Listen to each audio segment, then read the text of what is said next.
Hello, everybody. Welcome to episode 34 of the Canberra Football Show. My name is Matt Nicoletti. Joining me today is Michael Georgeski and Steve Forshaw. Michael, it's been a couple of weeks. How you been, mate? How was Queensland? Yeah, it was really good. It was good to get away with the family. But before that, as you know, I've been a bit sick here and there as well. So I'm finally all healed up just before I got to leave to Queensland. So that worked out really well. Got to go for the week and got back last night. So, back to normality now. Holiday mode switched off for the time being. So, yeah, keen to be back into it. And joining us again is Steve Forshaw. Steve, thanks for joining us again. How are you? Good, thanks, Matt. Really good. Awesome. Guys, let's get straight into it, shall we? Action-packed week of NPL1 football. Let's start with Canberra Olympic and West Canberra Wanderers. Canberra Olympic winning with a penalty in the 90th minute from Rowan Jones. So the score was 1-0. Very important victory from Olympic. And what a way to get the 3 points, like I mentioned. Score in the last minutes. Pacella had a very good chance early on for the visitors after striking the crossbar from the outside of the area. The home side created a few chances, though, through Chris Ray and Isosa Hegi. Isosa Hegi was really, really good this matchup. He was such a threat with his pace and his skill and running in behind the West Canberra Wanderers defense. So they kept the keeper, Interlandi, pretty busy for the first 45 minutes. Big chance in the second half, though, fell to Crawford from Olympic, who had his effort cleared off the line. And so the score stayed 0-0. West Canberra almost made a breakthrough, though, after Thornton smashed the crossbar like Olympic did similar in the first half. And it just when it looked like either side couldn't make a breakthrough, like we mentioned, Steve Rowan Jones found a Hegi, and a Hegi was fouled by Interlandi, and of course the ref pointed to the spot. This means West Canberra in a little bit of a slump now, though, two or three losses in a row. I'll check that while Steve is talking. So, Steve, what do you think about this result? Well, I think I agree with what you said. It was very, very important from an Olympic point of view that they got bounced back from a heavy defeat the week before against Gungahlin. I mean, it was a scrappy game that neither team really dominated, and one goal was probably always going to win it. And when it came, of course, so late in the game, it was fait accompli, game over. But it's a great way to win a game, but a very sad way to lose a point, because West Canberra Wanderers would have been thinking that they'd just ended a little bit of a slump by getting a point, and then that snatched away with them at the death. Definitely a penalty. It was the right decision. Like you say, a Hegi was a thorn in the side of West Canberra Wanderers all game. Ray had chances in the first half, and the Wanderers had their own chances, but neither side could actually put the hand up and said we were robbed or we deserved to win. And in the end, it was the penalty that decided it. And congratulations to Robbie Katanak and the Olympic boys, because puts them back in the top four.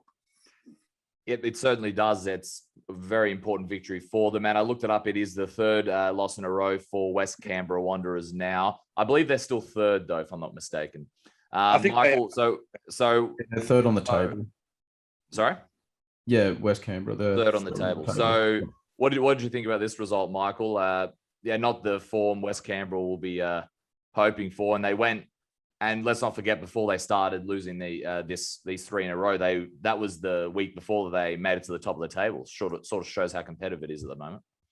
Yeah, it has always I think this season's proving to be a topsy-turvy sort of league. There's teams in and out of form at different points, throughout the season. That's already sort of proven to be the case. And it just so happens that, West Canberra are in a bit of a slump right now after what has been a very good start to the season for them. So obviously they're going to be looking to get back in the winners column, or at least sort of get a point so that they can build off that. And this would have been sort of a really good game for them to do that. Sort of a 0-0 stalemate. It's not the most entertaining scoreline, but at least they would have gotten a point and then sort of put behind the losses that they had experienced before that. But I think to have three losses in a row now, that it is, like you mentioned, Matt, puts them in a bit of a tough situation. But on the flip side, it's a great win for Canberra Olympic, like you two have mentioned. And Ihegi was great for Olympic up front with his movement. And we know how devastating he can be with sort of the ball at his feet, and especially his pace as well. So that definitely caused problems, and it paid dividends in the end when he won the penalty. And before we move on, Steve, I just looked at the table then. Olympic were in the top 4, but now after Gungahlin's win, they are in the top 4 by 1 point. By 1 point, Gungahlin in the top 4. So now you mentioned now how important this is for Olympic. They are now 3 points off Monaro, who are in 7th, and then 8 points now off Tuggeranong United. Can you see them mounting a top 4 challenge now that they're only 1 point outside the top 4? Well, it would be naive to suggest they can't. 10 games to go. That's 30 points to play for. If you pick up the majority of those points, you're going to finish in the top 4. The problem for Olympic, and I'm sure Robbie Caddenach's all over it, is that they're a little bit inconsistent. They're good performances 1 week followed by a bit of a thumping. They beat Belconnen at Mackellar, then they turn up against Gungahlin and they get beat 4-0, and then they turn around and beat another top 4 side 1-0. So they're there or thereabouts already. It's a matter of finding a level of consistency, and if they can do that, there's no reason at all why they shouldn't be challenging for a top 4 spot towards the end of the season. Oh, and Michael Menzer as well made his debut for West Canberra Wanderers. What do you think about that move, Steve? Well, it's not a move that sort of suggests they're looking towards the future. They're obviously looking for a very quick return. Michael's at the in the twilight of his career, shall we say. So it's not a sort of investment in youth looking towards the future. Good goal scorers are hard to come by. Michael Menzer is a proven goal scorer. He's played at a very high level, and obviously Yoogali sees him as somebody that can help the squad. I didn't think his performance on the weekend was particularly great, but he's just sort of joined the club, and you've got to give him a bit of time to sort of settle in. The irony of the Wanderers' performances is that the 5 games they've lost this season have all been on synthetic surfaces. 4 at home, and then at Hawker on the weekend, and I think they've got Tuggeranong at home this weekend, so they'll be a bit nervous about what happens next. But as far as Menzer's concerned, brings a lot of experience. Probably doesn't bring the sort of youthful enthusiasm that he might have done a few years ago. And that is an interesting stat you brought up. Russ mentioned that last week as well, and it is a little perplexing to say the least. Yeah, so the next matchup is Gungahlin United against Tuggeranong United, with Gungahlin getting a 2-1 win.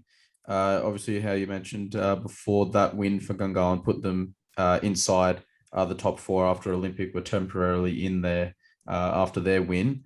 So we had Namoski and Bernardo Madrid on the score sheet for the home side, and Richards on the score sheet for the away team.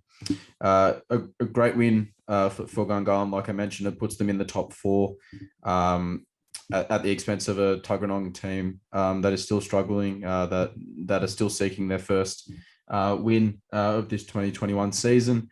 So Gungahlin almost took the lead in the first 6 minutes, but a fantastic save from Jacob Wiseman on Bernardo Madrid prevented him from finding the back of the net. I thought it was a fantastic save. He was one-on-one, but Jacob came out and made himself look big and managed to pull off a fantastic save to prevent him from scoring. So, but to go further on from that, in the 24th minute, Gungahlin were unlucky not to take the lead after striking the post, but you knew that pressure that they had put on at the start of that game was soon going to pay off. And that's what happened when they put together a fantastic move from their own half of the pitch, or worked the ball up into the attacking third, where they cut the ball back in the path of Namoski, who was outside the box, and he kind of just rifled it with his left foot into the bottom corner. So it was a great goal to give them the lead. And then moving into the second half, obviously that's when Bernardo Madrid made up for that miss that he had earlier on in the first half to give Gungahlin a 2-0 advantage. with a strong finish. May I add as well, we all know how clinical he is in those sort of areas. Even though he missed that chance in the first half, he misses very few opportunities when he's presented them. So he got on the score sheet again. And then Tuggeranong made it interesting with just under 10 minutes to go, obviously with Richards scoring that header. So you thought maybe they could snake a point. I actually thought Tuggeranong put in a decent performance in the second half as well, even though, the final result obviously ends up with them leaving the game with nothing. Like I mentioned at the top, it's 11 games now where they're winless this season, and just sort of poses a few concerns around sort of the club and how they sort of get out of this rut. We mentioned the little rut that West Canberra is in at the moment, but Tuggeranong is in a bigger one. If they really want to start turning things around, they need to start putting some points on the board. Steve, what did you make of this result between Gungahlin and Tuggeranong? Well, once again, obviously a good result for the victors. Gungahlin get into the top four, squeak into the top four, which, we've sort of become used to over the last few seasons, with Gungahlin threatening top four, top two even. So a good result for Gungahlin. Once again, Tuggeranong have shown that they're very difficult to beat. They're very resilient. They're just struggling to pick up those 3 points. I mean, they went on that long run of draws where they were picking up points in 6 games on the trot. But, you've got to turn some of those tight results into 3 points. Otherwise, they're going to find themselves mired in a relegation battle that they really do need to avoid. There was a lot of talking points in that game. The winning goal scored by Bernardo Madrid, he committed a foul, a really bad foul, escaped a yellow card. Then later on, excuse me, got a yellow card. So he might not have even been on the park to score that winner had the referee made other decisions. And of course, with the injury to Josh Laguda, the game was sort of abandoned with a few minutes to go. So Tuggeranong, although they probably didn't do enough to win the game, might be a little aggrieved that they've not got at least a point out of it. Like I said, they were competitive throughout the match, but they're just struggling to actually put teams away. I've said on Bar TV, and Russ has said it, and I'm sure you guys have as well, that they're just struggling to find somebody that'll get them that 10 to 15 goals a season, and they're really paying the price for that at the moment. I hope they can turn it around, because they're a good club, good strong club, good junior base, and they do play some attractive football between the 2 penalty areas. They're just not finishing games off at the moment. But congratulations to Gungahlin. They've sort of been up and down this season, but they've managed to get themselves in the top 4, and you can see them being very hard to shake now that they're in it. Absolutely. Matt, any thoughts on this one before we move on? Yeah, it's another great win for Gungahlin United. I mentioned last week on the show how they feel, and I chatted to Chris Kajana, that you can see up on the Facebook page, middle of the week. He said they finally feel like they're starting to put together the results that match their performances, and more importantly for them, putting on more consistent performances. And what we mean by that is from the first to the 90th minute, because like we mentioned on the show, they can put in a really good second half or a really good first half. They haven't been able to put it together. Now it's a couple of weeks now, 2 wins in a row. They've put it together. They're in the top 4. And I think what's important for them is they've still got a match in hand with the Tigers. So they're 1 point at the moment off West Canberra Wanderers. If they are able to get a win against Tigers in the catch-up match, or even if they get a draw, they'll be in 3rd place. So they'll fancy their chances. And like Steve mentioned, it's been a sort of an up and down season for them in terms of their consistency, but their quality is always shown. And like we've mentioned several times, Bernardo Madrid, the guy only seems to score really, really good goals. It's very rare when he just scores an average one. So, and he was on fire last week, like we mentioned, with a hat trick. He scored again now. He's just in a really good moment. They've got a lot of really good youth there, so that's really good for them. Yeah, like you mentioned, unfortunately for Tuggeranong, it's not great at the moment.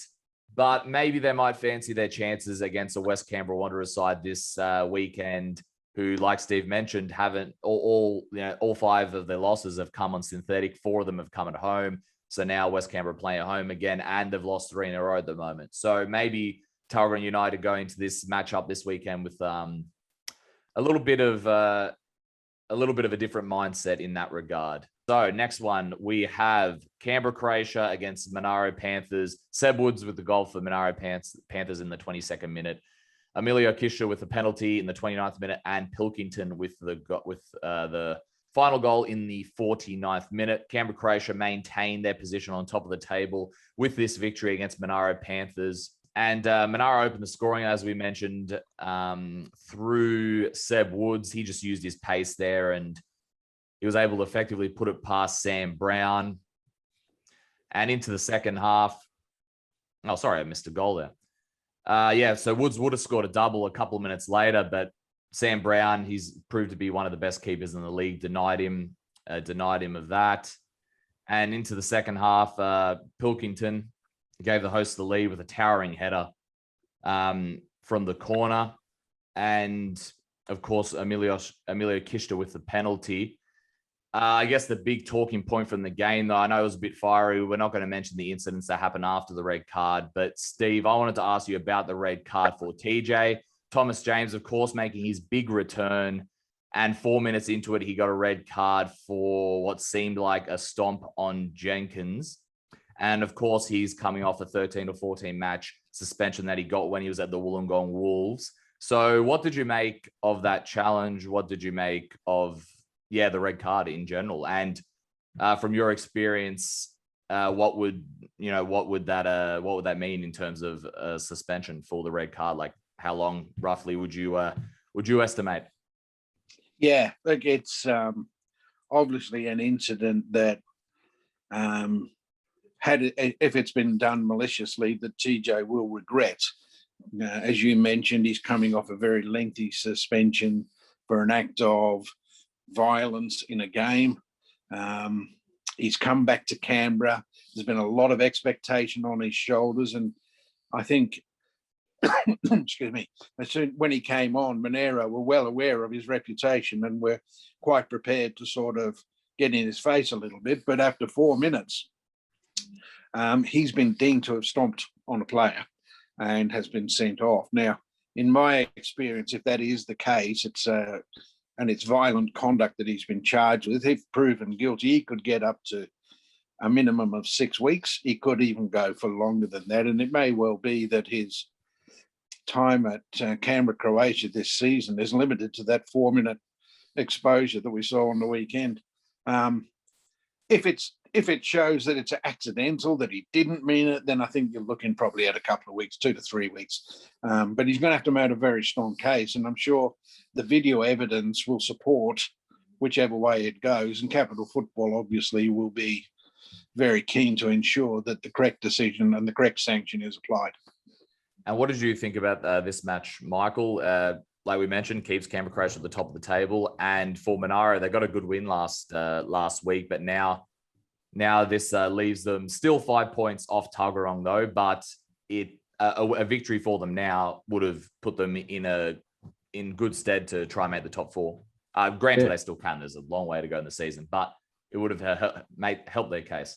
It definitely would have helped their case, Matt. If they were able to get the 3 points in this match, because obviously this result leaves them second last in the table. But then again, when you look at the table and the points that sort of separate the teams, bar maybe sort of Tuggeranong, who are yet to reach double digits in points this season, there's not much separating the teams at all. So, you look at the results, and 1-2 games can change the complexion and the table positions for clubs depending on results. So, there's no real cause of concern. Like you said, there are still matches, a lot of matches to be played and points to be picked up. So, whilst it's disappointing for Monaro, like I said, it's not the end of the world. They'll have time to get back in the winners column and build their case for a top 4 finish. but for Canberra, Croatia, they extend their lead at the top of the table, like you said, Matt. And obviously, it just gives them that little bit of breathing room as well, with Tigers sort of breathing down their neck as well. They've sort of come into a bit of form. Tigers as well, that we'll get into shortly with their encounter with Belconnen. But I think we've all sort of just touched on the main aspects of this contest. Anyway, I know it was disappointing. Well, the red card was disappointing, but we'll see what happens from that. To look at it at a different perspective, it was exciting to see sort of TJ make his return to Canberra, Croatia, because we know just how good he is as a player and how good he was at Canberra, Croatia before he embarked on a further football journey outside of Canberra. So we'll see what happens with that. We won't obviously get into it too much, but I think with or without him, they still have a lot of talent, Canberra, Croatia, and I think that they were able to get into the position that they're in at the moment without him there. Obviously, adding him to the squad just adds more experience and flair, and his goal scoring ability is really unmatched with the other players that are in the league at the moment. But we'll just see what happens following that. But a great win for Canberra, Croatia. They'll be delighted with that. And for those who haven't been keeping up too much this season, they would say, TJ's out now for a couple of weeks at the least. What does that mean for the squad? But I guess the good thing for the coach Ugrinic at the moment, Steve, is there. I know Kalfas was out this week with a bit of an ankle, or his ankle swelled up during the West Canberra game. But when he comes back, that's quite a lot of depth up front and a lot of people that can do a lot of things for them up front in those areas. So how, as a coach yourself, how happy would Ugrinic be with the depth he has at his disposal? Well, it's one of those pleasant sort of headaches that coaches just look. Yeah. And, you'd rather have too many than not enough, that's for sure. But even before the signings of Tedeschi and Thomas James, they had a powerful looking front three. Yeah. And they've added quality to that. They're a side that has got quality in every line. They can find goals, as you saw on the weekend, through people like Pilkington. Gerbisher always weighs in with his 2 or 3 goals a season. So it's not just that they rely on a combative and competitive front three. They get goals from elsewhere, but that is a frightening prospect. And I've got to say that I thought Tedeschi had his best game for Canberra, Croatia since his return on the weekend. He was busy, he worked hard, his distribution was good, he got into good spots. And he seems to have, the inclusion of Tedeschi and TJ seems to be bringing out the best in the likes of Barac, Ugrinic, and the other guys that have been playing up front as well. So you saw against West Canberra Wanderers how well Kalfas played. Oh yeah, it was fantastic. So if you are Dean Ugrinic, you're actually delighted to have that sort of problem. In some ways, and I guess I'm a little bit sort of having a bob each way here. If TJ gets suspended, it makes it easier for him to pick his starting 11. He doesn't have to worry about who to leave out of that sort of really good top 5. But nonetheless, I'd rather be in Dean's shoes than say Frank Keisha's, because Frank Keisha loses quite a few players through suspension this weekend with yellow cards. I think Ulrich is out. Rosebacken might be out. Tommy McLaughlin, obviously, he got sent off as well in the same game. He was the first of the 2 red cards in that game. So, Frank Keisha is the other end of the spectrum in terms of player availability. So, yeah, Dean will be very, very happy that he's got that quality at his disposal. Michael, what is the last matchup we have in NPL1? Yeah, so we had Tigers get a 1-0 win over Belconnen. United, Timotheo scoring in the 44th minute. So obviously they continued their impressive form of late that we kind of briefly touched on before. They're second placed in the table. obviously breathing down Canberra Croatia's next, sort of keeping that gap relatively close. And I believe that they actually, Tigers have a game in hand. They're 4 points behind at the moment, but they do have a game in hand, so they can actually close that to 1 point when they do play that makeup game, it looks like, against Gungahlin, because they're the only other team that's played 10 games. Yep, that's Gungahlin.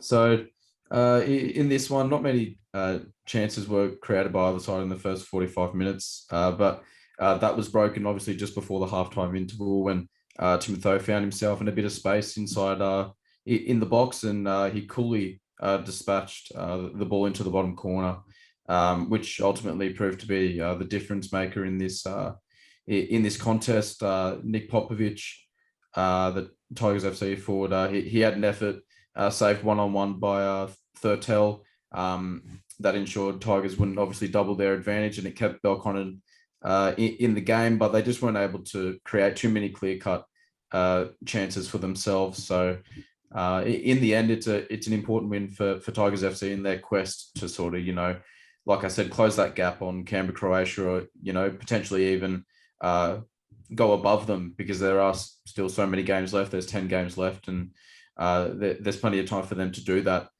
So a good win for them at home as well. Steve, what did you make of this result for Tigers? Obviously, they closed the gap on Canberra Croatia at a tight 1-0 win as well, but you take 3 points however way you can. Oh, yeah, absolutely. It was a game played under difficult conditions. Everybody knows that the pitch at Nijong's not the greatest. Yeah. It was a bit breezy as well, and as it can get down there at Cooma. But it was a game where, for long periods, the Tigers were dominant. And in the first half in particular, I thought Thurtell kept Belconnen in the game. In the second half, it was a little bit more even. Popovic had a great chance, as you mentioned, one-on-one, where he could have doubled the lead. But Luca Flores, and in the one real moment of quality in the second half that I saw, Belconnen worked a really neat piece of combination, and they were able to release Flores into the box, and he mishit his one-on-one finish. And that, might have given Belconnen a point out of that game. And they're in a bit of a slump as well, Belconnen. They've dropped out of the top four now. They haven't won since they beat Croatia a few weeks ago. And, if you took a snapshot of the season in the last 4 games, they've actually only got 1 more point than Tuggeranong. So in terms of current form, if you like, Belconnen are just struggling a little bit, and they've got a big game next weekend against Canberra, Croatia. So they need to sort of turn things around as well if they hope to be in the top 4 at the end of the season. But by and large, it was 1-0, could have been more. And with a little bit of luck, it could have been a draw, and Belconnen might have got out of it. But I think Tigers were deserving winners overall. Yeah, you mentioned there with Belconnen, haven't won since Canberra, Croatia, which is interesting. We mentioned it when Steve was on a couple of weeks ago, where we said you'd think a lot of people thought that was going to sort of propel Belconnen and push them a little further after getting that really good win against Canberra, Croatia, but it hasn't been the case since. They've gotten a couple of draws since and haven't gotten a victory. So I guess for them, besides this matchup, they have had an issue with putting away their chances. They've created quite a few chances over the last, 4 or so matches, and they just haven't been able to put them away. So, looking at the table now, they're in 6th place. I don't think they've been there. They haven't been there for a while. And while they're only 2 or 3 points off the top 4, it won't take them a lot to get in there. But like we mentioned, momentum, especially in a league like this, is everything. So for them, unfortunately, it's not going well for them so far. But Tigers, so far, they're just pumping out the victories. Like you mentioned, there's a game in hand. If they can beat Gungahlin, 1 point between them and Croatia. So for me, it's going to be interesting to see if Tigers and Canberra, Croatia break away. Because if they do, we all know that in this transfer window that only lasts another 2 more days, I believe.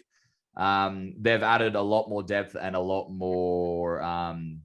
They've added a lot of depth and a lot of quality, and their depth and Canberra Croatia's depth now sort of outweighs everyone else's. So it'll be interesting to see if they break away or not. But I guess we'll wait and see. That's the glory of the season so far. Round 12. We've got first up, we've got West Canberra Wanderers against Tuggeranong United Saturday, 3rd of July, 1:15 at Melrose Synthetic. I think given sort of West Canberra's form over the last few weeks, where they've lost sort of 3 straight, Tuggeranong United obviously in a slump as well. Both sides obviously eager to get a win. I'm actually going to go for a draw in this one. I completely agree. To me, this one reads as a draw. Like we've mentioned in all the previews.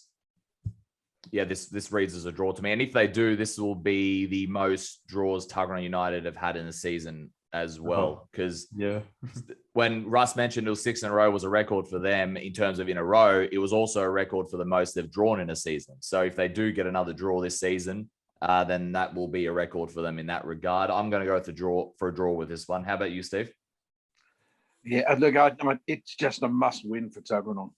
They can't afford to drop any more points. And on that basis, I'm going to give them the benefit of the doubt that they might just be able to get this one over the line. But, you know, it reads like a draw.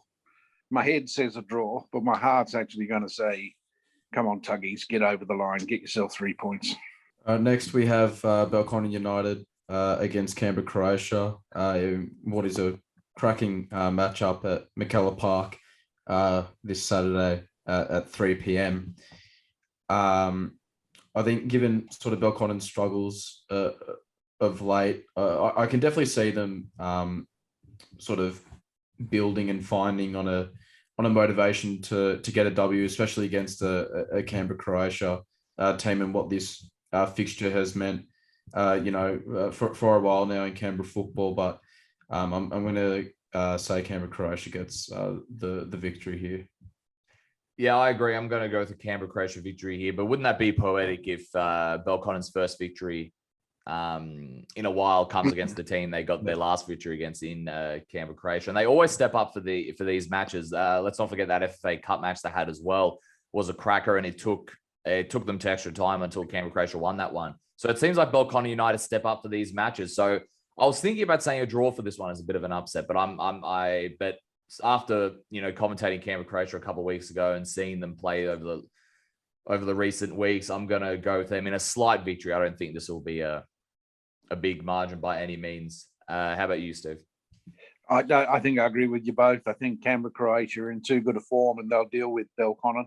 I don't think it'll be a blowout sort of fixture. Yeah. I don't think they'll, smack them 3 or 4, but I do think they'll get the 3 points. And at some stage, they'll look like they're going to be comfortable, but Belconnen are resilient, and the last 20 minutes might just decide it. But I think Canberra, Croatia are favourites in this, and they will win the game. Next, we have Canberra Olympic at home to Tigers FC this Saturday at O'Connor enclosed, 3 p.m. I'm similar thoughts to the previous match that we all just discussed. I'm just inclined to go with the team that's in form, and Tigers FC are one of the informed teams at the moment in the competition.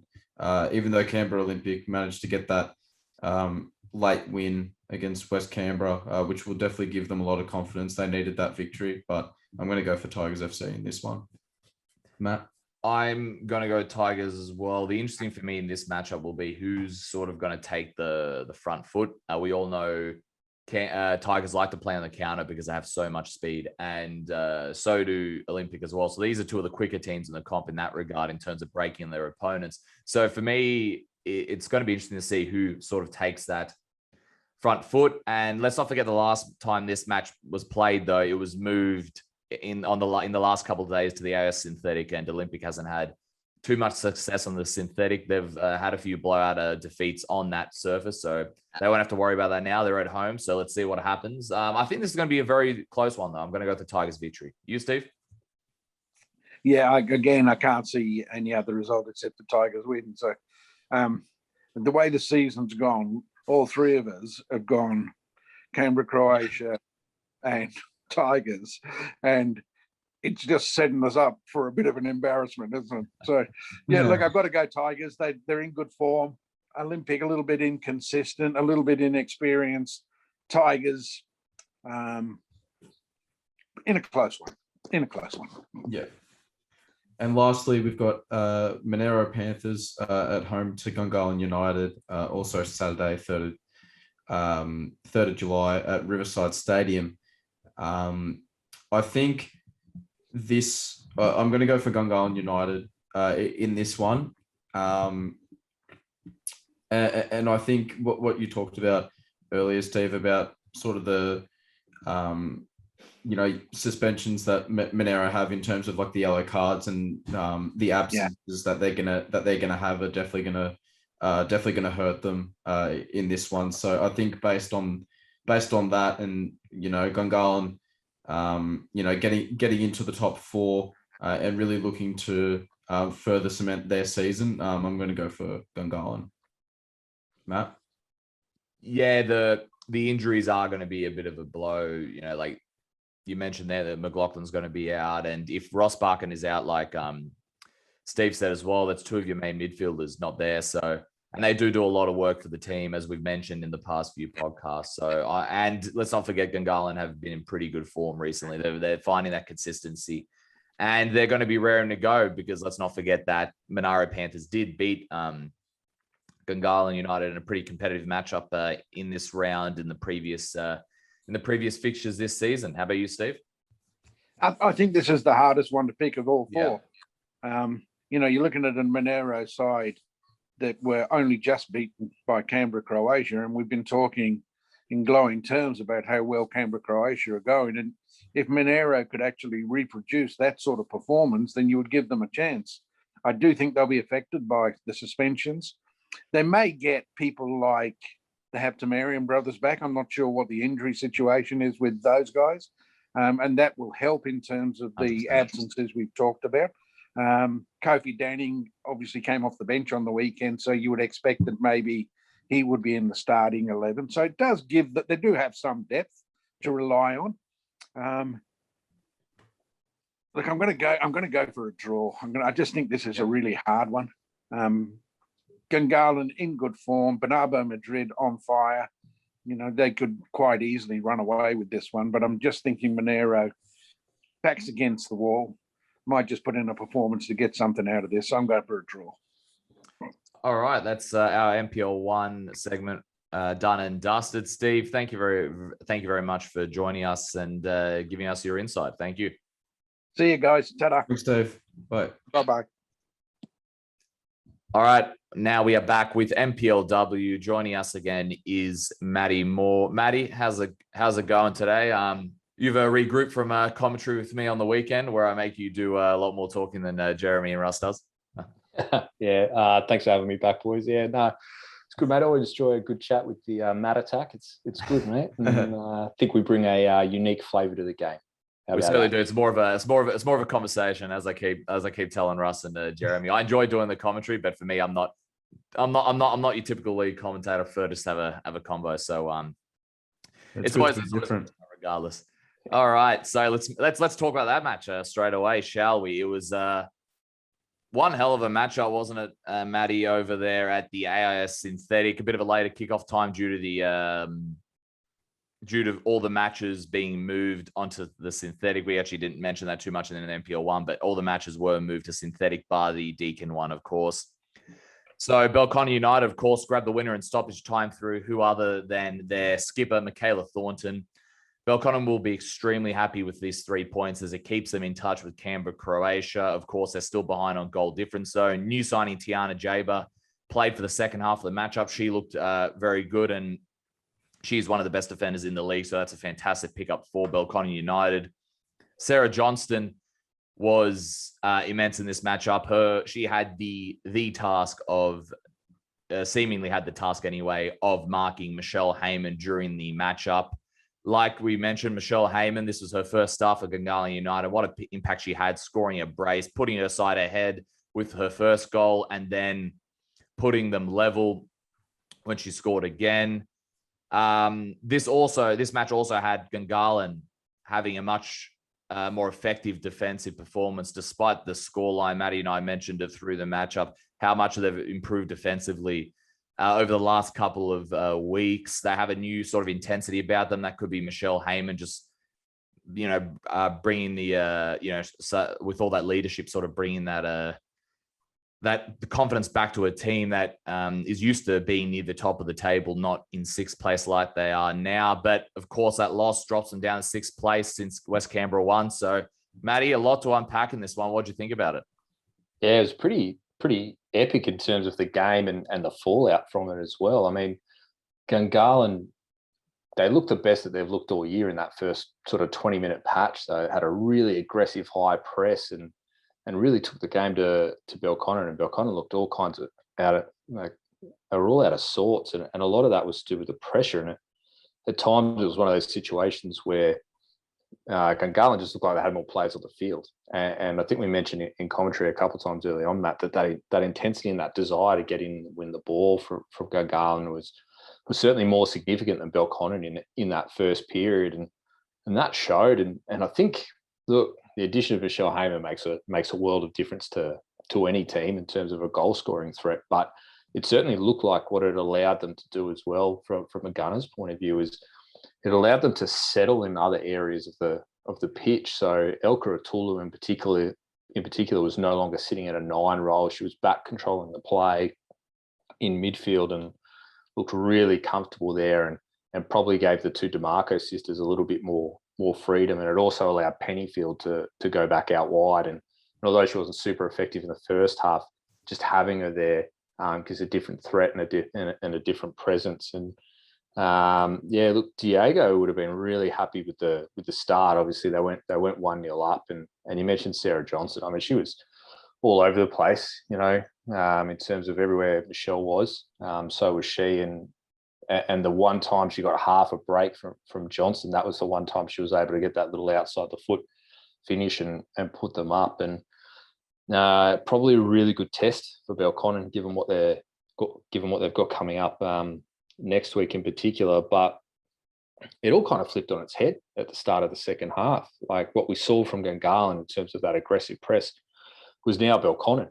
And they were really taking it to them. And Michaela Day was a real driving force behind that. She seemed to sort of almost hold in a deeper midfield role in that first half, and then come the second half, it was almost like she was let off the chain, and she just went absolutely ballistic and really led that front line. And given the fact that Esposito wasn't in goals, they had Karen Clark filling in goals. It was an interesting sort of setup as to how that would go. And you mentioned J-Bar. She looked like she'd been there all year the second she walked on the pitch. And Riley Ewan came off at halftime, who I think she spent a bit of time in Junior Matilda's identification camp earlier in the week, so that might have been part of the reason for her halftime rest. And Vanessa Ryan going back into a striker role where she did quite well, other than the couple of minutes she seemed to have a bit of a nap after she got fouled. She can get up in a hurry, but other than that, she was quite effective. And with J-Bar behind her, it looked very, very solid.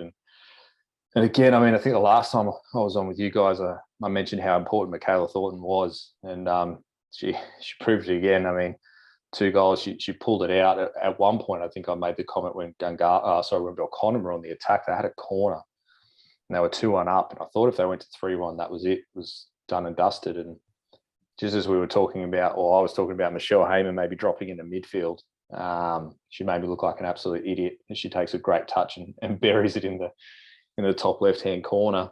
And then they almost go ahead from Pennyfield straight after that with a good cross. And then, Michaela Thornton, left foot straight over the top there of Tanini. And I mean, what can you say? I mean, the roar from the Belconnen bench, as much as anything else, told the story there, and how absolutely vital that game was for that team. And on the flip side for the Gunners, I mean, it's another game where they've come so close to picking up points and haven't been able to do it. I mean, you think back to the Woden-Weston game where they lost right at the end a couple of weeks ago against Canberra Olympic, where Atulu had that chance to pinch a draw, and then they've got themselves into a drawing position, almost a winning position, and they've lost again. That's 9 points gone, where they could have had points and everything. And as much as their effort improved this week, starting to get to crunch time for them where they've got to start converting into some points, or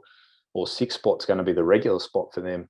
And they're going to miss finals, because I think they've got a couple of players, Elka Atula in particular, who isn't going to see out the year. She's off to the US for college and things like that. So that's going to leave a massive hole for them. So it's vital in this sort of next little period, especially when they come up against the next time they come up against the Olympics and the West Canberras and the academies as well. They're going to need to pinch those 3 points. Otherwise, come the end of the year, I think they're going to be on the outside looking in. The next couple of weeks are going to be vital for Gungahlin United. Like I mentioned, they'll be disappointed that they didn't get at least a draw from this one for that reason.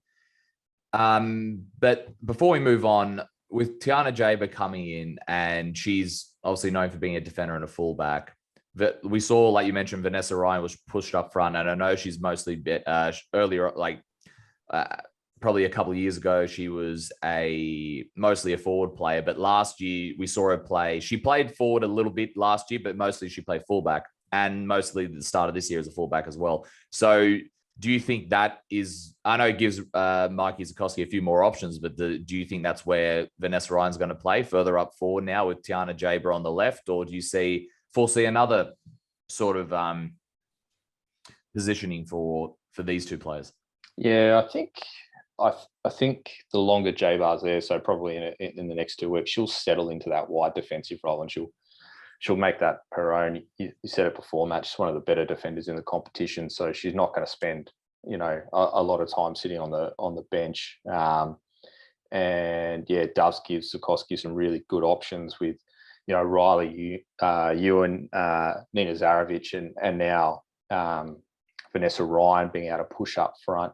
It might be a little bit of a, I guess, game management from his point of view. He might do a bit of a horses for courses policy and see how players are feeling. What it does give him is the ability to rest somebody with a tweak. If J-Bar picks up a knock, Tomorrow picks up a knock, Carnegie, whoever it may be, he's got that flexibility to adjust. And it'll be interesting. It'll be interesting to see. I get the feeling that that's where Ryan's headed now. She's headed back up the park for a period of time, and it probably gives them, I was going to say, a bit more experience, but at 22, she's still a baby. But with her and Bobbin on either side from a speed point of view, with Bomford holding that number 9 spot, or potentially even Backhouse pinching up in that 9 spot, that's a really scary front three from a pace point of view. So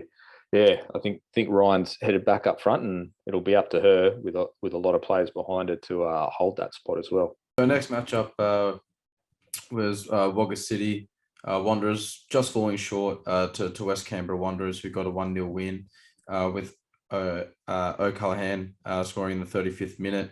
Obviously another good win for West Canberra. The victory actually puts them into the top 4 above Olympic by goal difference, and 2 points off the Canberra United Academy.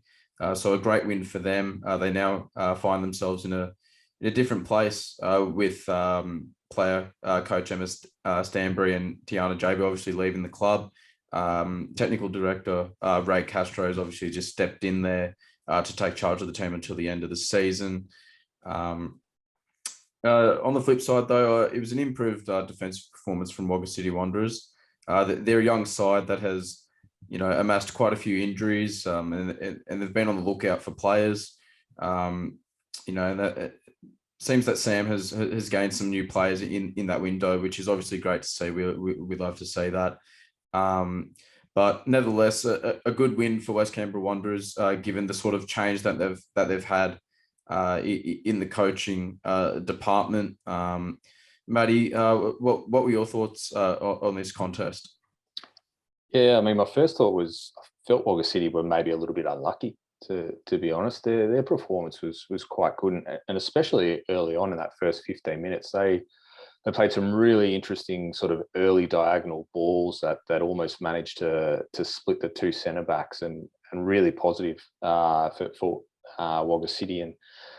Sam there. One sort of lapse at the back there, and sort of just after the half-hour mark, and it was possibly not the most well hit shot, and the keeper just slightly getting her angles wrong, and she'll be disappointed with that. But the fact that they were then able to, I guess, regroup and go and lock that down for a 1-0 loss is really positive, because we've seen in the past that Wagga were conceding goals in groups. They'd be able to hold people out for a sustained period of time, and then they concede 3 or 4 within 10 or 15 minutes. So the fact that they've been able to concede one and reset from a mental point of view and go again and still create their own chances and their own opportunities, I think will be really pleasing for Sam and the crew, and it'll give them something to build off there. And again, with the addition of some new players, that'll probably take them a couple of weeks for everybody to settle in and get used to the game plan and the expectations, and they might just still surprise in the back end of this half and pick up back into the half of the season and still pick up a few points here and there. But nothing but a positive for Wagga, obviously, other than the points. And West Canberra, look, they're sort of one of those performances where, we mentioned J-Bar's gone to Belconnen, Stanbury's not there.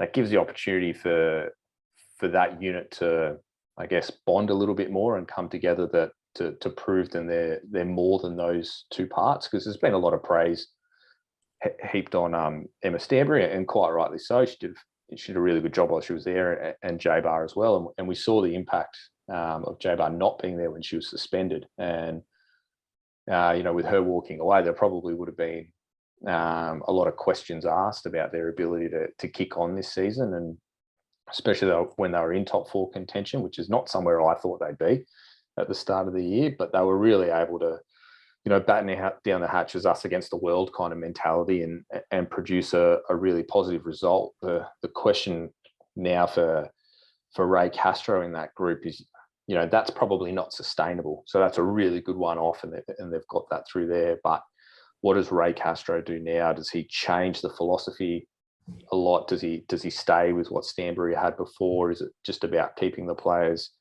I guess, mentally refreshed as they continue on what is a really, really good run? So they'll be a really interesting team to watch in probably the next 3 to 4 weeks, because they've snuck into that top 4 now on goal difference, and in 4 weeks' time they could be like rock solid in there, or they could be in a Gungahlin and a couple of places out, and that'll be all to do with how Ray Castro sort of keeps that group together and his expectations and his tactical aspects there. So really, really fascinating little subplots for that one. The next matchup is Canberra Croatia 1, Canberra Olympic 0. Palombi with the goal. Before we get into it, big congratulations to Alice Churchill, who broke a massive milestone this weekend with her 200th NPLW appearance. And once again for Canberra Croatia, it's a very big victory, as Belconnen got the victory the night before, so they needed a victory to stay on top of them via goal difference. And on the Olympic end, though, they'll be disappointed they weren't able to get a result, of course, playing their rivals Canberra Croatia. But on the other hand, like we mentioned last week and the week before, their defensive performances in these big matches have proved, and just their general performances in these big matches. We saw two matches at the start of the year where they were sort of blowout results against Canberra Olympic, but now they've really put into solid performances against Belconnen and against Canberra Croatia. So it's only I think going to be a matter of time before you see this Olympic side maybe sneaking a point off one of the top 2 by the season's end, if the side's completely gelled by then. So let's see how it goes. But unfortunately for them, of course, this loss does mean that they fall out of the top 4, but only by goal difference behind West Canberra. So what did you think? Did you think of this one, Matty? Yeah, look, it's a good game, and just echo your congratulations to Alice Churchill. 200 games is phenomenal effort, especially when they haven't always played the longest season. So full credit to her, and still a top quality player. And look, this game was interesting. It was a bit scrappy early on, and Canberra Croatia looked a little bit sluggish off the mark. I don't know if they had like 200 game cake before the match or something, but they just didn't quite hit the ground running like I would have expected. But Canberra Olympics defensive structures were solid again, as you mentioned, Matt, and they are becoming harder and harder to break down. And Renee Junior again for me was brilliant on that right hand side, and not just defensively. There was a number of times there where she created that overload on the right hand side and put some really decent crosses in. And it just seems to be, if it's not Grace Gill, it's Palombi who's putting the ball in the back of the net every week, and it just speaks to that depth. You know, they lost Geordie Oida, who went to Olympic, but that hasn't really affected him in any way, shape, or form. And Jenny Bissett really looks like she's found her feet. There's been quite a few times in that game yesterday where people really stood off her and gave her a lot of time to play balls in behind. And it was one of them. It was quite a controlled performance from Canberra Croatia, where they didn't necessarily look to hit the space in behind, probably because it's a Melrose and it's not quite as big as they're used to it down at Deakin Stadium. But there's still a couple of shining lights there for Canberra Olympic. You know, it wasn't just the Ash Sykes show yesterday, which I think is going to be really pleasing for Nick Begg and the crew. Tiana Miro seems to be having a really big impact in the middle of the park there. She's really developing into that box-to-box threat that we started to see at Gungahlin probably last year. And it looks like, you know, she had some ACL troubles a few years ago. They look well and truly behind her now.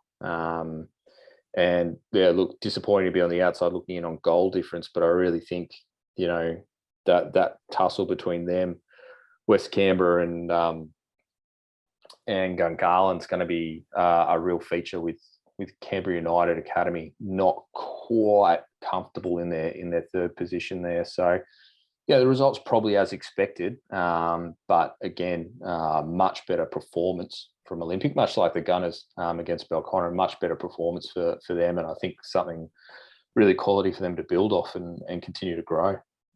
And Ashley and Brittany Palombi as well with that goal means that takes her tally to 15 goals for the season, and Ashley Sykes is in second place on that top goal scorers chart with 12 goals for Canberra Olympics. So it was a battle of the top two goal scorers in this one. Before we move on, Matty, can you just talk a little bit about Alice Churchill and her impact on this Canberra Croatia side? I know she's been there for a long time, and 200 games is a massive achievement.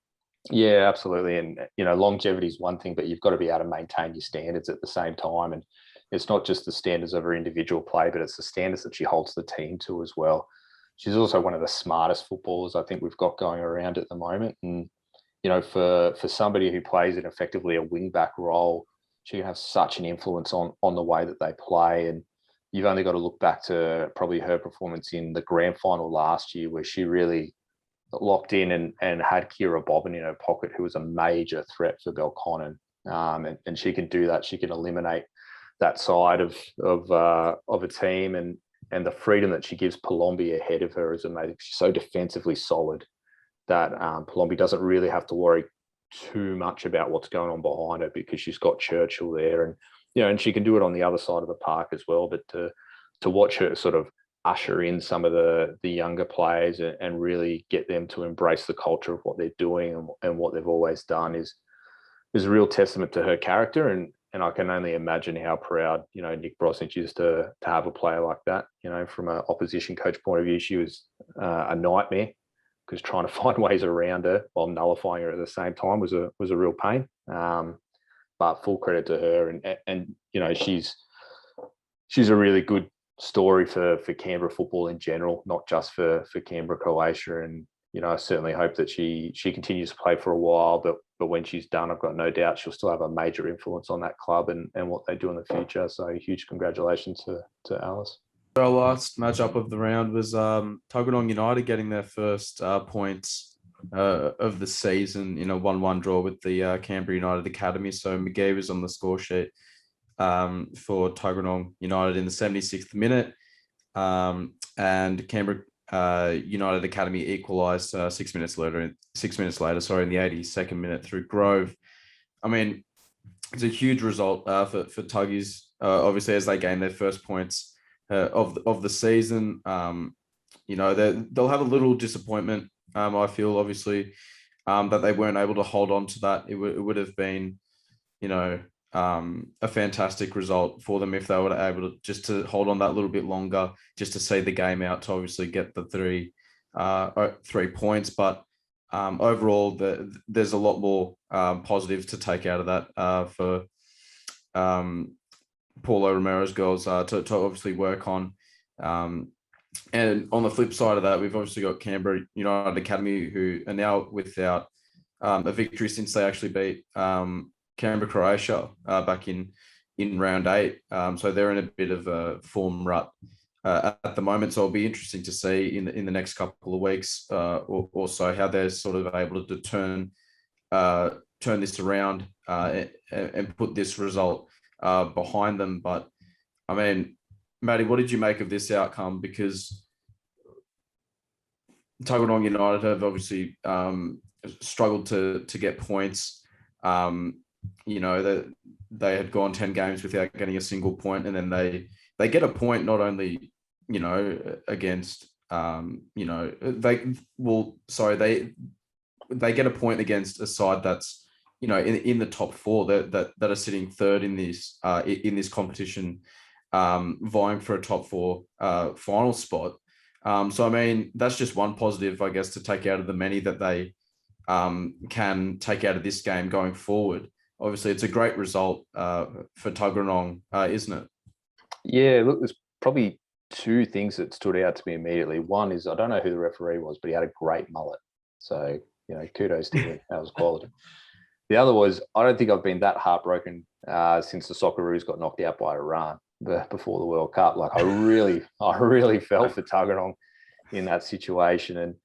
And full credit to Paulo Romero. I remember being at the first game where he was actually coaching. I think he sat on the bench one week and standed, and then Paulo took over and talking to a couple of players, and they seemed really positive. And you know, they were pretty honest. And he had said to them, "Give me 4 weeks to show you what I got and what I can do." And we're about 4 weeks down the track, and they've been gradually getting better and better. And to pull a 1-1 with the Canberra United Academy, who a few weeks ago we were raving about because they knocked over Canberra, Croatia, is just absolutely phenomenal. And it wasn't, it was all by design as well. So it wasn't a fluke. They didn't just happen to get a goal. Like, it was a well orchestrated goal. And we'd seen that coming in the last couple of weeks. And look, devastation for them. And Sophie Rolfe, if she had her time again, would probably adjust her body shape a little bit, much like the Wagga City goalkeeper. But there's nothing but massive positives there for Tuggeranong. And I think the last time I was on, boys, I was talking about Tuggeranong winning little moments and trying to develop a little bit of momentum. And they've done that now, and they've had a really big moment. And, you know, the big moment's probably deflated a little bit because they didn't get the win. But that's such a massive thing to build off. A team that's sitting third, that's knocked off the top of the ladder. You've competed for patches against Belconnen United and against Canberra Olympic. So you're really starting to build, and now you're showing that you can basically go 90 minutes and compete with the big kids, for lack of a better term. And Paulo Romero must just be beaming this morning about picking up their first points. And it'll be really interesting to see what happens with them next week and how they develop and grow from there. And the academy look, they're hitting that middle patch of the year that we see from academy teams at time, where the physicality starts to be a little bit of an issue for them. They've been battered and bruised. You know, they've had their big win against Canberra, Croatia, and it's been a little bit downhill since then. And you know, Vicky Linton's a good coach, but she'll be looking at ways to freshen up that squad. And you know, there's some key players in there. Obviously, Sasha Grove, we know all about, but you know, players like Letitia Babbage as well, who they need to get going. I think she was goal scorer against Canberra, Croatia, and Steffi Nikias as well in the central defensive area.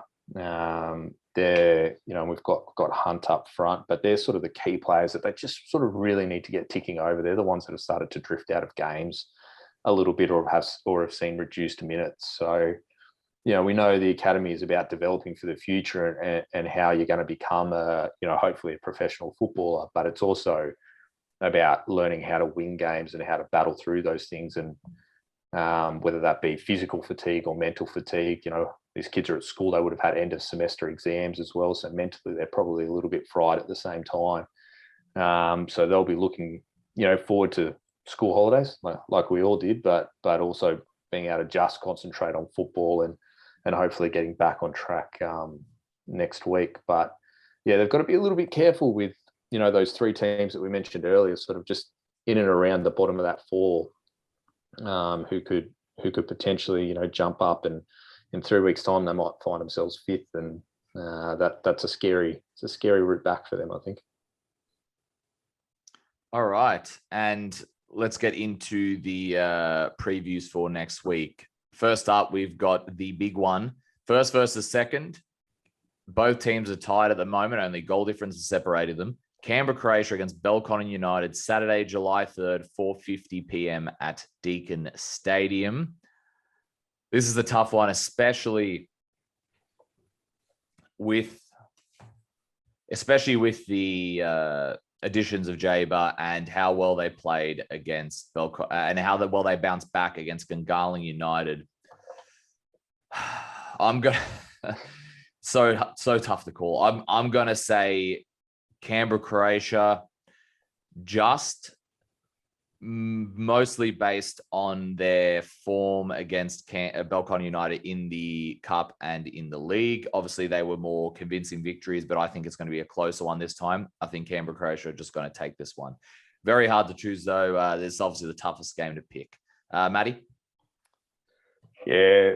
Look, I'm trying to think of how do I put caveats on my tip, just in case X happens or Y happens. Look, I think if J-Bar has a good week on the training track, she's got to start. I think there's no doubt about that.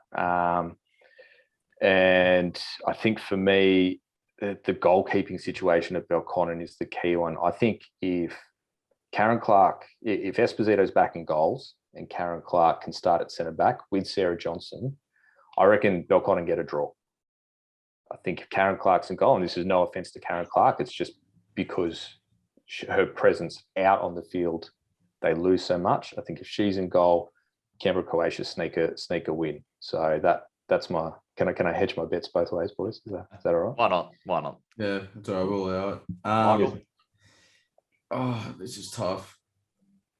Well, look, I think for the sake of just being a little bit different in terms of the predictions, I'll go for a Belconnen United away victory. I think like we've discussed, there's all these fine margins that could go into it, that could tilt it, one way or the other. But I mean, I think Belconnen United, coming off that big victory against, Gungahlin United, will fill them with a lot of confidence. And obviously, this is a massive fixture as well in NPLW. So, I mean, it could very easily be a Canberra Croatia win. It could be a draw as well. It could even be a Belconnen United win as well. There's just these little fine margins that could easily tilt it towards those three results. So I'm just going to go with the Belconnen United win. And that choice from you isn't for the sake of being different, because Jeremy has gone for a Belconnen victory as well. So there we go. Oh, there you go. Next up, we have Canberra Olympic against Wagga City Wanderers, Sunday, July 4th, 2:30 p.m. at O'Connor Enclosed. I think after the last two matches Canberra Olympic have had against, the top two teams, they've proved how much they've, come together as a team, the way they've gelled. I'm going to go for Canberra Olympic victory. And like you mentioned, for Wagga City Wanderers, just going to take them a couple of weeks to get all those new players gelled in. But I don't think this is going to be a blowout by any stretch of the imagination, because Wagga City Wanderers have shown how much, how far they've come along defensively. How about you, Michael? I agree with you, Matt. I'm going to go for a Canberra Olympic victory at home. All right, Matty? Yeah, make it 3 from 3 for Olympic for me. Wagga they'll put in a good effort. I just think the front four of Olympic will just be too much in the end. All right, next up, we have Gungahlin United against Canberra United Academy, Sunday, July 4th, 3 p.m. at Gungahlin enclosed. Now, if this was a couple of weeks back, I would say, geez, this is, I probably would have said Canberra United Academy, because Gungahlin United, Michelle Hamer wasn't playing yet, and the form just wasn't going their way. A lot of results weren't going their way. A lot of the momentum wasn't going their way. But despite the loss, they showed how much they've come together as a team. They noticed they're in a slump. They changed things. They changed their way defensively, and they've come a long way. Like I said, I know they didn't get the win on the weekend, but it was fine margins in the end. And Michaela Thornton scored like the last couple of minutes of the matchup. I'm going to go with a Gungahlin United victory in this one. You, Matty? Yeah, I think Gungahlin will pick up the points here. I think the academy just in a little bit of a slump, but also this is a must win for Gungahlin if they're going to make the top four. They need to take points off these kind of guys. And Heyman was super effective. Interesting for me, like personally, whether Steffi Legends comes back into the starting lineup at all. She sat on the bench and was quite effective when she came in the middle of the park. But I think being in Gungahlin with Heyman a bit more room to move and Atula a bit more freedom, I think it's just going to be a little bit too strong for the academy on this occasion. Michael? Yeah, I'm in agreement with all of you. I'm going to go for a Gungahlin United win. I think, especially with Michelle Heyman in the side now, obviously getting that brace as well against Belconnen. I mean, she's only just going to continue to, play better and better as her time goes on. And especially now that they're in the position where they need to, pick up points in order to get into the top four. There's a bit of pressure on that Gungahlin team, but it's pressure that Michelle Heyman, is used to, obviously, during her time playing in the W League. So she knows all about pressure, and she knows how to step up. And, even though they weren't able to get the win last week, she put in a big contribution by getting that double. And her performances will only sort of elevate from that. So I expect her impact to be even greater as Gungahlin are in this phase now where they need to pick up points and actually start getting themselves in that conversation for the top four. And Jeremy says Gungahlin, and for the previous matchup, he said Olympic. And our final matchup of the round, we've got Tuggeranong United against West Canberra Wanderers, Sunday, July 4th, 3:10 p.m. at Canberra 201. I'm going to go for a draw with this one. I think the momentum of Tuggeranong United will reap their rewards. How about you, Michael? It's tough. I kind of don't want to be a damper, considering Tuggeranong got their first points, this past weekend. But I'm going to go for West Canberra in this one. How about you, Matty? Well, Michael can be the dampener, and I'll lift the spirits. I actually think Tuggeranong is going to sneak a win this week. I think, West Canberra had their kind of consolidated, that's all, take on the world, and they got the win against Wagga, and they weren't as convincing as they probably should have been. And I think Tuggeranong will ride this wave of momentum, especially at home where they've had their most competitive aspects. And I think Paola Romero and the ladies will get their first W this week. And Jeremy's agree with you there. He also thinks Tuggeranong United will get a victory. All right, lads, that's us done and wrapped for NPLW. Matty, thank you very much for joining me as always, and I'll see you around the grounds of commentary, mate. Cheers. Thanks for having me, boys. Matty. Thank you. Hello, everybody. Back again for MPL2, and geez, things are starting to heat up now. Let's start with our first match, Michael. We've got Wagga City Wanderers 2, Western Molonglo 5. Delali, Boyle, McLaughlin with the goals, and then Freeman with 2 own goals for against Wagga City Wanderers. Like I said, Wagga City actually had quite a bit of pressure in this matchup despite the score, but it was all Western in terms of the scoreboard. Like I mentioned, Geordie Freeman, unfortunately for him, scoring 2 own goals. And that was just at half time. So both the teams actually went into the second half level 2-2 due to those own goals. like I mentioned, Wagga City Wanderers, though, forced themselves into the matchup with the pressure of those 2 own goals. Josh Wade, the keeper of Western Molonglo, made some really good saves. So Wagga did push forward in the matchup, and we've seen their sort of turnaround recently. This loss, though, consigns them to be in 7th place now. And the Wanderers sort of will be hoping that the Brindies and the Western replay between them sort of either, ends in a draw or ends with the Brindies winning, so they can sort of take advantage and try and work their way up the table in terms of a Wagga City Wanderers perspective. Only time will tell with that. But for Western Molonglo, they came into this match with only 10 fit regular first grade players. Their entire bench were the 23s players who all played 90 minutes in their win against Wagga City Wanderers just before that matchup. So unfortunately for Western Molonglo, injuries are still lingering over the side. Their second half performance was the real key for them, putting 3 in the back of the net and making it 5-2. This consigns them. This takes them off the top, off the second last position in the ladder, and it puts them into 6th place with 7 points, 1 point above Wagga City Wanderers. The real question is, Michael, can this be a catapult for Western Molonglo heading into the next few rounds? Oh, you would hope so. I think especially getting the victory in the way that they did, considering, you mentioned that they only had 10 first grade players that were fit, and the rest of the squad was made up by 23s that had played, 90 minutes. So they were already fatigued and knackered and had to back up and play another, contribution of the NPL2 match. So, I mean, it's a massive kudos to Western Molonglo and the effort that they put forward with the sort of surplus in, the availability of players that they had on the day. But I mean, to go away from home and put that sort of effort in with, with a lessened squad, is a huge result for them, and hopefully gives them a bit of confidence going forward.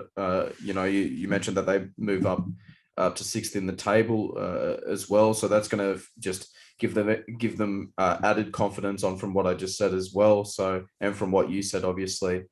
So hopefully it can be something that really sparks their season. I mean, obviously they'd want to get those players back fit and ready as soon as possible, because we know how long a season can be. And I mean, if you're playing with 10 fit first grade players week in, week out, and you're still trying to figure out your injury situation, or you're still waiting for players to come back, that's going to be problematic down the line, especially when you're looking to get into the top 4 as well. So, I mean, we'll just have to wait and see, but I think this will definitely give them a lot of confidence going forward, and hopefully they can put a few more results together.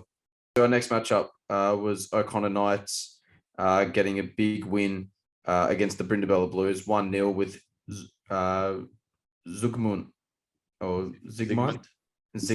Yep. I don't know if that's right, but Zygmunt. Yeah, we'll go with that. Very close matchup, obviously, at Melrose Synthetic. The Blues definitely gave the Knights one hell of a fight in that game. Definitely made it difficult for them. The Brindies even came close to snatching a point at the end of the match, but Zach Lawrence's penalty was saved by Jack Miller to keep them level with ANU at the top of the table. So just proved how important that save was.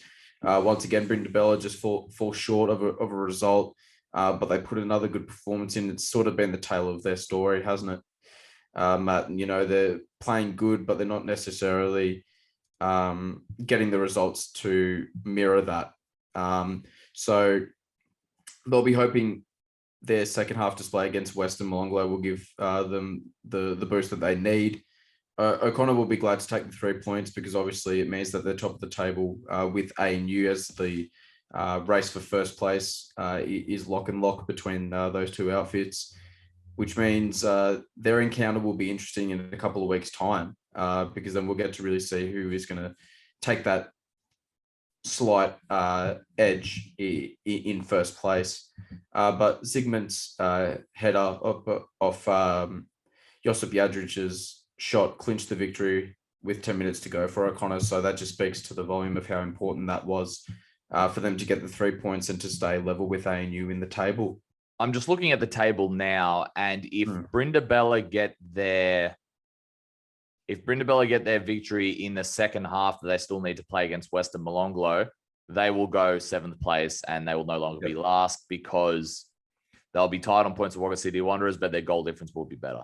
So there's still positives for for the Brindis moving forward. We've mentioned on the show in the past, unfortunately for them, this transfer window has not been kind to them as their team has sort of been depleted a little bit. Both the Misliches left to O'Connor Knights and, of course, Curtis Schaefer going to Belconnen United. So, and there's a few other players as well. So, unfortunately for the Brindis, it's just not working out at the moment. But like I said, if they can win that catch-up second half and go 3 points up, maybe that might be the catapult for them to end the season on a better note than they started the season. And I'm only saying that in terms of results. As we mentioned, some of their performances have been really, really good throughout the season. In terms of O'Connor Knights, it's an important one, Michael, because you mentioned it there. It's going to make their encounter against ANU even more enticing if they both stay level at the moment as they are. And I'm just looking at the goal difference now.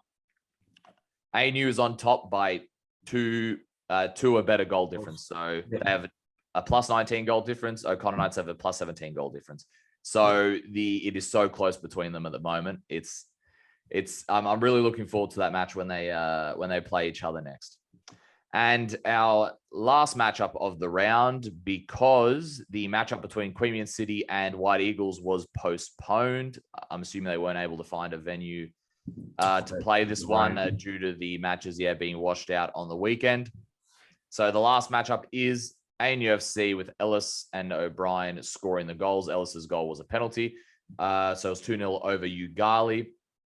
ANU, like I mentioned, will be very happy with this performance because this win keeps them in line with O'Connor Knights, and they went 2-0 up early. So they were in control of the match by half time, which is always an important one, especially against a tough Yoogali side, who themselves aren't far off the top four as well. So, and more importantly, getting those 2 goals on the board really helped their goal difference, like I mentioned, against O'Connor Knights. Yoogali, though, with this loss, missed the chance to crack into the top 4 because if they won this one, they would have been above. They would have been above White Eagles. However, they do face the White Eagles this weekend at home. So if they can get that victory, they will be above them against this weekend. So that one is going to be a very interesting one. But in terms of ANU, very impressive first half performance, and especially to put them up. Any thoughts on this one, Michael, before we move into the predictions for next week?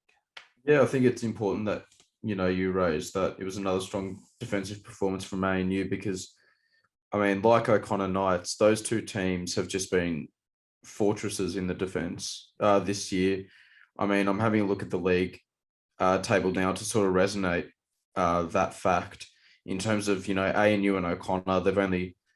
ANU's only conceded 8 goals in 11 games this season, and O'Connor's only conceded 6. So that just speaks to how defensively resilient ANU have been all season long. And I think that's something that we've mentioned a fair bit over the course, in previous shows and today, is that they're such a hard team to break down. And then they obviously have the talent up front to get you a couple of goals as well. So they're a very hard opposition to get by. They set up with a very strong defensive structure, and that that allows them to then push forward and get those goals and keep piling up those victories that they're able to get all season. So I mean, I know that them and O'Connor are locked at the moment in terms of points at the top of the table, but ANU. I mean, I think it's important to raise that how defensively sound they are, and solid is why they're in the position that they're in now. because they've got a great playing group. They know how to score goals. They're defensively excellent. So, I mean, I just expect this form to continue all season long. And it seems as though that ANU and O'Connor are sort of breaking away slightly from, Queanbeyan and from what it looks like, White Eagles, for sure. But anything can change in the next sort of 10 matches. You never know, but it just looks like ANU and O'Connor have really found a formula at the moment. And it looks like you said, in a couple of weeks' time, especially when that fixture goes down, it's really who is the top dogs in this competition. Indeed. And let's not forget, whoever's the top dog is the team that gets promoted, not the team that wins the final. So that is always the most lucrative bonus that you can get in NPL2. All right. What are the matches this weekend, Michael? Yeah, so we've got Wagga City Wanderers up against Queanbeyan City this Saturday, 2:15 at Gissing Oval over there in Wagga. I'm going to go for a Queanbeyan City victory in this one. I know they didn't play this week due to the not being able to find a venue, given that most ACT grounds were closed off due to the weather. But I expect Queanbeyan City to come back just with the attacking firepower that we have. And, I mentioned that how solid defensively ANU and O'Connor are. But when you look at the goals scored in this NPL2 season, Queanbeyan City is the only team in the 30s. They've got 35 goals. So that's, a huge feat. And that's, ANU has the second highest with 27. So, but that's 8 goals shy of Queanbeyan's 35. But we've always harped on about how talented Queanbeyan are going forward because they can just score goals in abundance. They do it better than anyone in this NPL2 competition. So I expect them to get the win. What about you? Yeah, I'm going to go for Queanbeyan victory here. It's unfortunate for Western Molonglo that their victory that boosts them up is followed up by Queanbeyan City, who on their day can be the most lethal team in the league, like you mentioned, with all those goals that they've scored. So, and maybe the week off might have helped Queanbeyan, just reset the batteries and boom, ready to go. Next up, we have Western Molonglo against O'Connor Knights, Saturday, July 3rd, 2:15 at Woden Park Enclosed. I'm going to go with O'Connor Knights in this one, Matt. I just see them taking the 3 points in preparation for that big clash with ANU in a couple of weeks' time. So I just expect them to continue the momentum heading into that clash. Yeah, my apologies. I realized I just said Western Molonglo instead of Wagga City Wanderers for the previous matchup. My bad when I made my explanation there. Yeah. So exactly what I said about Western Molonglo, but replace that with O'Connor Knights and not the rest anyway. So yeah, I'm going to go with O'Connor Knights victory for this one. All right, and now we've got ANU up against Brindabella, Saturday, 3rd of July, 3:15 at ANU South Oval. Like O'Connor Knights, I just expect ANU to get the victory in this one, but you can expect another resilient performance from Brindabella because it's what they've managed to muster up against these teams in the higher positions in the table. So I'm still going to go for an ANU victory, though. Yeah, I'm going to go with an ANU victory for this one. But Brindabella, I remember this match. I went to this match previously, and there was a decent amount of animosity at this one. There was a few calls that didn't go Brindabella's way, and they'll be raring to go in their match against ANU for that matchup, as they always are. But this one specifically, considering what happened last time, I think they'll be raring to go. But I think ANU will just have a little too much for them. And lastly, we have Yoogali against Canberra White Eagles, Saturday, July 3rd, 4 p.m. at Solomad Stadium. I'm going to go for a Yoogali victory in this one, Matt. I know that they sort of struggled at the start of the season, but they've managed to really pick things up as the season has developed in terms of, it seems as though that they've found a good formula within the team and they're slowly working their way up the table. They're just sitting outside the top 4. They're 1 point behind White Eagles, who are on 16 points, and Yoogali's on 15. But obviously, because White Eagles didn't play that game against Queanbeyan this past weekend. White Eagles still have that game in hand, but they're only a point ahead of Yoogali. So Yoogali are just on the cusp there of getting into the top 4. So I'm going to go for Yoogali in this one. This one always seems to have a lot of goals, and it's always an exciting affair. Like I keep mentioning, the match last year at Solomad Stadium was 6-4 to Yoogali. So it's going to be a very entertaining one. Both sides know how to attack. And Yoogali do have one of the top goal scorers at the moment, which is Danny Roach with 10 goals. And also ANU is the other one with Sam Carter's also on 10 goals. So this is going to be a very interesting one. I'm going to say a Yoogali victory with a lot of goals in this one. All right. That's us wrapped for episode 34. Michael, great to be back talking football with you as always. And any last words before we head off? Yeah, just I know that I've been in and out sort of the last few weeks. I just, it was quite frustrating just getting sick, and then I'd get better again, and then I'd get sick again. And then obviously I was away this past week. So, I'm definitely happy to be back and getting back into this. So obviously a lot of action like there is at that weekend point where there's football matches on. So we'll have plenty to dissect next Monday.